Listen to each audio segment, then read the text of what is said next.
परम श्रद्धेय आचार्य श्री के चरणों में वंदन करता हुआ सभी साधुगण साध्वीगण को विनम्र नमस्कार करता हुआ मैं अपना निवेदन प्रस्तुत करता हूँ। वैसे यहाँ तो मैं कई अच्छी बातें सुनने के लिए आता हूँ, क्योंकि इधर अध्यात्म का काम है, उधर भौतिक जगत का काम है। ऐसा माना जाए तो भी अपने देश में सब बातों का आधार अध्यात्म ही है। तो हमारे यहाँ मिलकर सबने चलना, सबकी मिलकर उन्नति होना, एक दूसरे में दूरी द्वेष शत्रुता पैदा नहीं होना, एक दूसरे के साथ आत्मीयता का भाव रखते हुए एक दूसरे को सहायता करते हुए आगे बढ़ना, ये जो काम है वो धर्म का काम कहा गया है।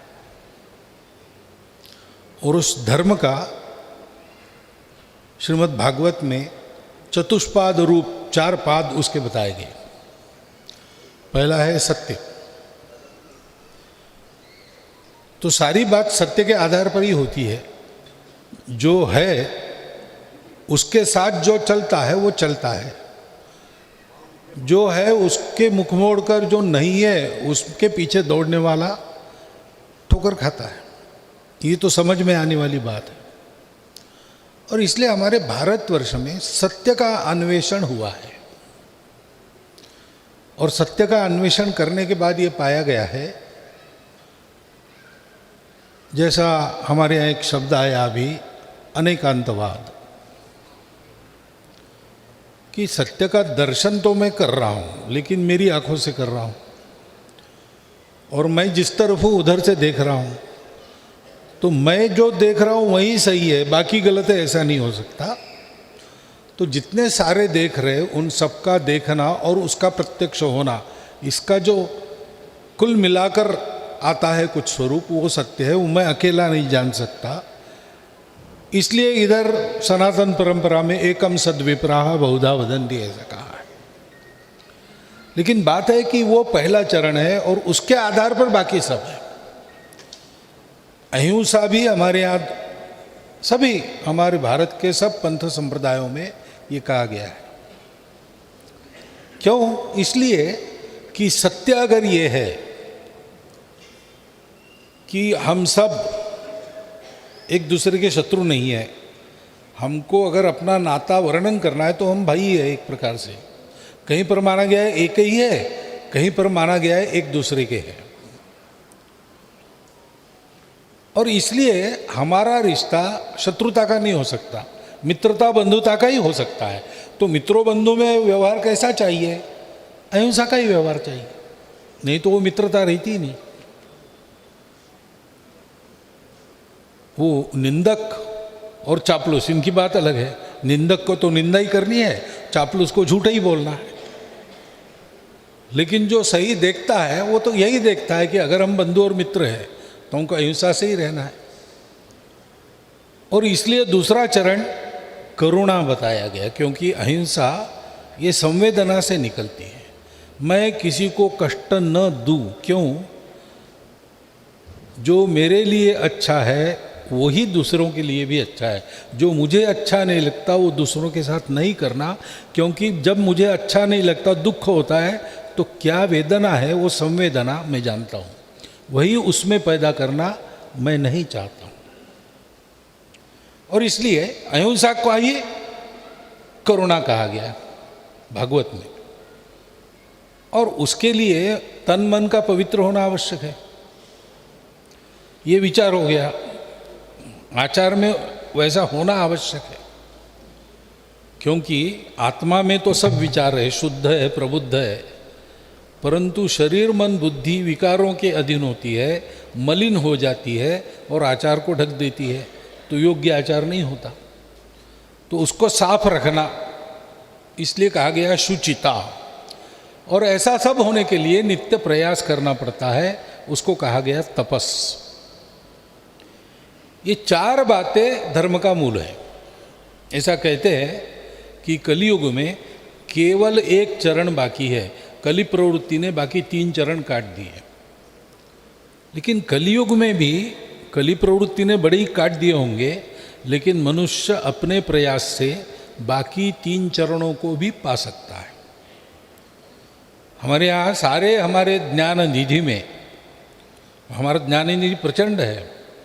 चतुर्वेदाः पुराणानि सर्व उपनिषदस्तथा रामायणम भारतम च गीता सद्दर्शने संतों के उपदेश जैनागमाः त्रिपिटका गुरु ग्रंथ सतांगिरा। इतना बड़ा ऐश ज्ञान निधि श्रेष्ठ श्रद्धेयो हृदय सर्वदा। अब इतना बड़ा ज्ञान निधि एक जन्म में तो आत्मसात करना बहुत कठिन बात है, परंतु क्योंकि उन सब में अलग अलग प्रकार से, अलग अलग दिशाओं से, अलग अलग वर्णन के द्वारा एक ही बात का वर्णन है, हम कहीं भी जाकर सुन लेते हैं, हमको पूरा मिल जाता है। मैं जो आता हूँ ऐसा सुनने के लिए ही आता हूँ, क्योंकि मुझे भी वहाँ जो काम करना है वो काम तो दूषित वातावरण में करना पड़ता है, उसको साफ करने का काम है।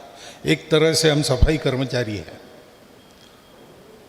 तो ड्रेनेज में उतरना पड़ता है, कभी कभी नाली साफ करनी पड़ती है, कभी कभी शुद्ध हवा में भी रहते हैं, परंतु रोज अपनी सफाई तो करनी पड़ती है। तो ये जो सारा उपदेश है, जो श्रवण से ग्रहण किया जा सकता है और आँखों से पढ़ा जा सकता है, उसके मूर्तिमान रूप लोग जहाँ है, तुल्य निंदा स्तुतिर्मौनी संतुष्टो येन केनचित अनिकेत स्थिरमति। मैं आचार्य ऋषि का ही वर्णन कर रहा हूँ, लेकिन ये वर्णन गीता में बताया। तो वहाँ तो पढ़ना भी नहीं पड़ता, सुनना भी नहीं पड़ता, देखने को मिलता है। जो बात अपरिचित है, सुन के कुछ कल्पना आती है, पढ़ के कुछ कल्पना आती है, लेकिन देख ले तो पढ़ने सुनने की भी ज़रूरत नहीं, ऐसा होता है। तो इसलिए तो मैं आता हूँ। लेकिन ये जो मूल बात है अपनी, सत्य अहिंसा शुचिता तपस, उसी का वर्णन हमारे सर्वत्र है। और जैसा आचार्य ऋषि ने कहा कि ये तो विचार है, लेकिन आचार में उसका परिवर्तन होना चाहिए, तो वो संस्कारों का सेतु बनना चाहिए। वो कैसे बनता है वो भी आ ही गया है, मैं मेरे अनुभव से बताता हूँ। वही बात तो वही है। तो ये बात ठीक है कि अच्छा सुनना और अच्छा पढ़ना ये अनिवार्य अंग है उस तपश्चर्या के। आपको जिस दिशा में मन को लगाना है, तो मन को वो दृश्य देना पड़ता है। गलत बातों के दृश्य उपलब्ध है, मन को बताने की भी जरूरत नहीं। उसकी दिशा अधोमुखी है तो भागता है उधर। उसको अगर ठीक से लगाना है रास्ते पर, तो उनसे ज़्यादा शक्तिवान ऐसा वाचन में से अथवा उत्तम वाणी में से, अनुभूत वाणी में से, सरल प्रेममय वाणी में से उपदेश भी उसने सुनना चाहिए।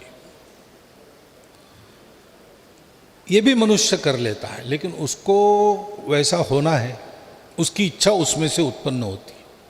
मनुष्यत्व मिला है सत्संग के कारण, महापुरुष संश्रय के कारण मुमुक्षत्व भी मिल जाता है।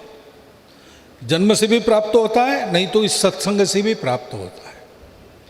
फिर वो एकदम जड़ भौतिकवादी जीवन से ऊपर उठकर आध्यात्मिक जीवन की ओर जाना चाहता है, तो उसको हाथ देकर उस ओर बढ़ाने वाला व्यक्ति चाहिए। गुरु कहिए, कुछ भी कहिए, लेकिन उसको क्या करना है? कुछ गुरु को करना है, कुछ जो मुक्ति चाहता है उसको करना है। तो जिसको ये कराना है, लोगों को ऊपर लाना है, पहले उसको, वो किसी भी स्तर हो, उसको उस स्तर पर जाना पड़ता है, उनके जैसा बनना पड़ता है। अलौकिक होकर भी लोगों में रहना पड़ता है। लोगों के प्रति अलौकिक होकर नहीं चाहिए, क्योंकि अलौकिक जो चरित्र है, चित्र है, लोग उसकी पूजा करते हैं, उत्सव करते हैं, लेकिन ऐसा करके उसके जैसा बनने की जिम्मेवारी से मुक्त हो जाते हैं। ये लोगों का स्वभाव है, मनुष्य का ये स्वभाव है। वो बहुत अच्छा है, सुंदर है, भव्य है, दिव्य है, लेकिन बहुत दूर है, मेरे बस की बात नहीं वहाँ तक जाना, तो मैं उसका तो जय जयकार करूँगा, जयंती पुण्यतिथि पूजा उत्सव सब करूँगा, मैं जहाँ है वहीं रहूँगा, अपना काम नहीं हो। लेकिन वो अच्छा है, तो फिर वो अच्छाई तक का जो रास्ता है, जो बड़ा कंटका किरण लगता है, मेरे जैसा कोई अगर 2 कदम आगे जा रहा है तो मैं उसका हाथ पकड़ के, वो जाता है मेरे जैसा ही है, तो 2 कदम तो मैं भी जा सकता हूँ। तो गुरु को 2 कदम आगे उस रास्ते पर अपने शिष्य के निकट रहना पड़ता है।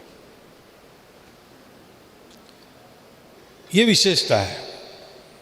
हम सनातनी परंपरा में कहते गुरु गोविंद दोनों खड़े काके लागू पाए, और गुरु के क्योंकि गुरु का सामर्थ्य है गोविंदों के भी सामने खड़ा रखता है। इतने सामर्थ्यवान गुरु है, लेकिन वो जब अपना काम करते हैं तो वो शिष्य के निकट, शिष्य को लगता है थोड़ा ही आगे है, उतना आगे जाके देखता है तो उसको ध्यान में आता है और थोड़ा आगे है, थोड़ा थोड़ा थोड़ा करके गुरु शिष्य को कितना आगे ले जाता है।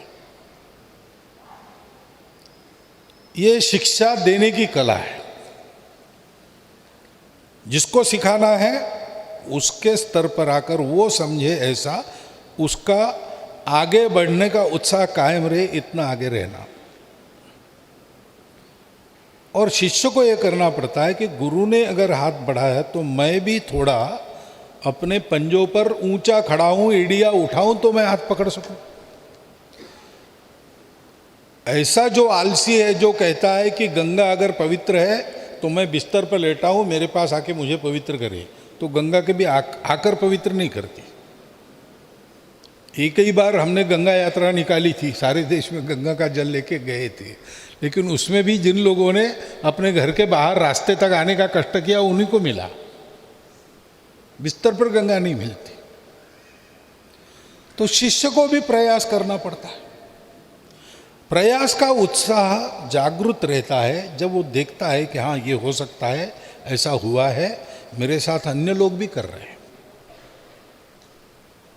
यानी महापुरुष हो गए, महापुरुष बनने वाले आगे आगे बढ़ रहे हैं, और मेरी पीढ़ी तक मेरे जैसे लोग प्रयास करके आगे बढ़ रहे हैं। वहाँ तक जब पहुँचेंगे, लेकिन आगे तो बढ़ रहे हैं, ये उसको दिखना चाहिए। इसलिए हमारे समूह में भी एक वातावरण रखना पड़ता है अच्छाई का, और ये काम जहाँ होता है वहाँ ये सारी बातें बढ़ती है। तो मैंने कई बार बताया भी है और आप भी जानते हैं। अभी मैं यहाँ बैठा सुन रहा था, दोनों प्रवचनों में मैंने सोचा कि मैं संघ का विचार और संघ की कार्य पद्धति ही सुन रहा हूँ, तो इतनी समानता है। अब हमारे पास आध्यात्मिक अनुभूति वाले सब लोग हैं ऐसा नहीं है, इसी प्रकार सब काम करते हैं, लेकिन जितना वो आगे बढ़े अध्यात्म के बारे में उतना ही बोलते हैं हम संघ में, उससे ज़्यादा नहीं बोलते। हम बाकी सद्गुणों को बताते हैं, जैसे काम क्रोध से दूर रहो, तो आध्यात्मिक बात है ही, और अध्यात्म के बिना वो हो भी नहीं सकता पूरा, लेकिन एक मात्रा तक संयम तो रख ही सकता है आदमी। दूसरों के मन की चिंता करो, दूसरों को अपना कष्ट नहीं देना चाहिए, अपने कारण दूसरों को कष्ट नहीं मिलना चाहिए, ये तो कर ही सकता है आदमी। तो ये जो आचार है वो बनता कैसे है? छोटी छोटी बातें हम 2 कदम आगे की बताते हैं और आदत करवाते हैं। एक अंग्रेजी में एक वाक्यों का क्रम है, 4 वाक्यों का, reap an action, so an action, reap a habit. एक कृति बो, वो बार बार करते तो एक आदत काटो, जैसे बीज बोते हैं आदत काटते हैं। तो sow an action reap a habit, sow a habit reap a nature. आदत पक्की बन जाती हो तो स्वभाव का अंग बनने लगती है, और जब वो स्वभाव में आ जाती है तो sow a nature reap a character, वो अपना शील बन जाती है।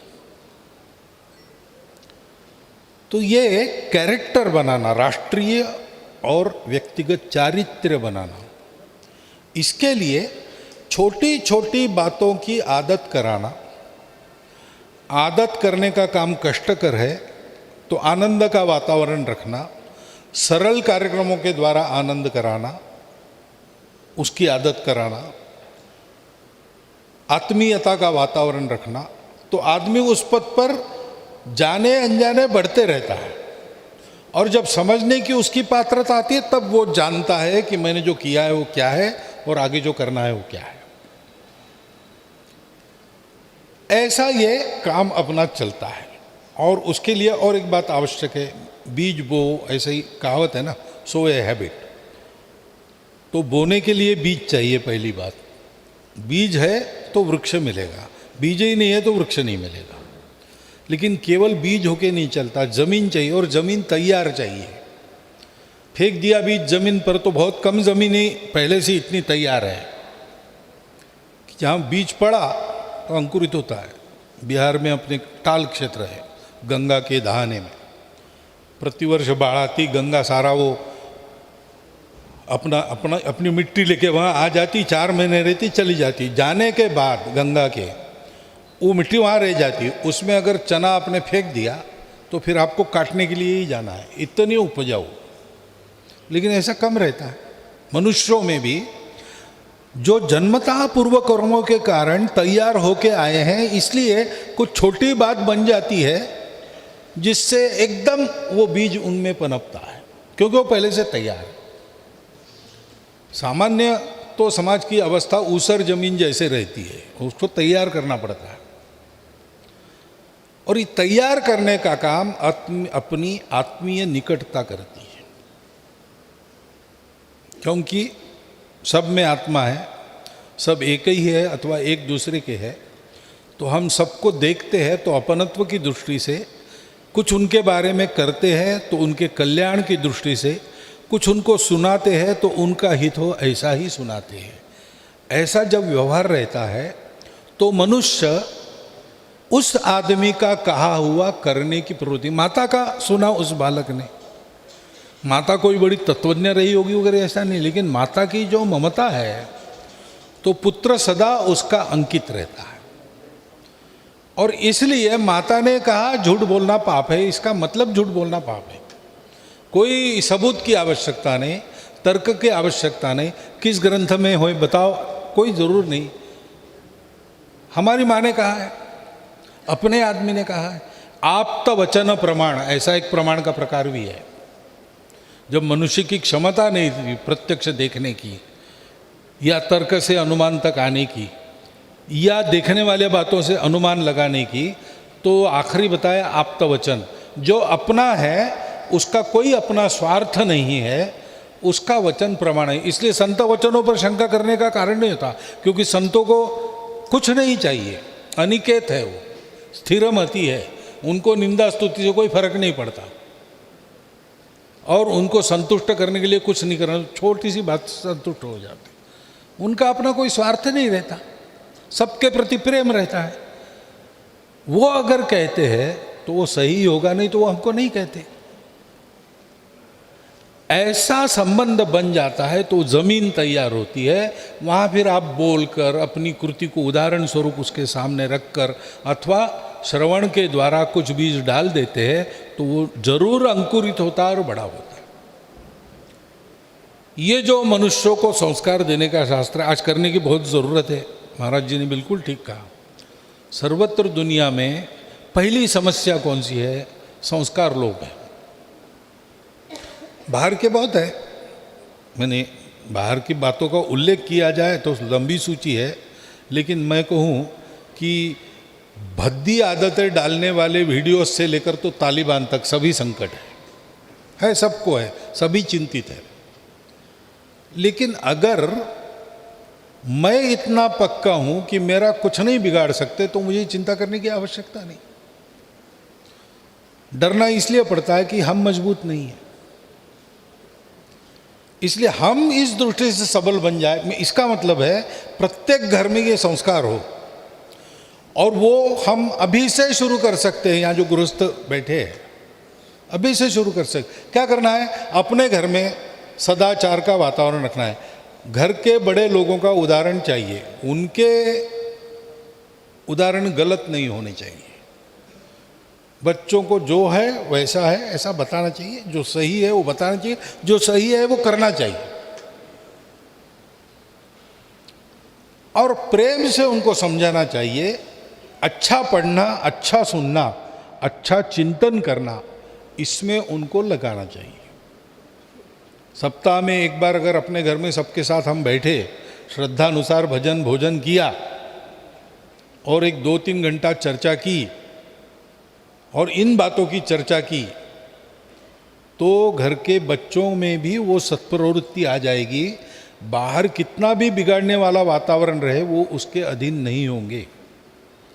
बच्चे की प्रवृत्ति 3 साल तक तैयार हो जाती है, आयु के 6 साल तक पक्की हो जाती है, और आगे 12वें साल तक वो अपने माता पिता के कहे पर श्रद्धा रखकर निश्चित रूप से चलता है।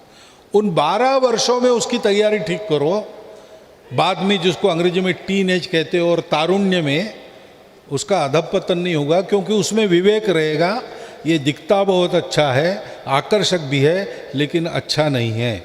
वो दिखता उतना अच्छा नहीं होगा, रूखा सूखा होगा, लेकिन यही मेरे लिए हितकर है। यत्तदग्रे विषमिव परिणामे सुखोपमम तत्सुखम सात्विकम प्रोक्तम। तो सुख की ओर सब भागते हैं, लेकिन सात्विक सुख कौन सा है ये पहचानने का विवेक उसका तैयार हो जाता है, फिर वो नहीं बिगड़ता। तो आपने कुछ संकेत किया, मैं क्या बोलूं उस पर मैं बोला हूं। उपदेश करने का मेरा भाव नहीं है। आप सबसे जो सुना है वो मेरे शब्दों में प्रक्रिया करके मैं आपके सामने रखता हूं। आपने सुना, मैं कृतज्ञ हूं। बहुत बहुत धन्यवाद।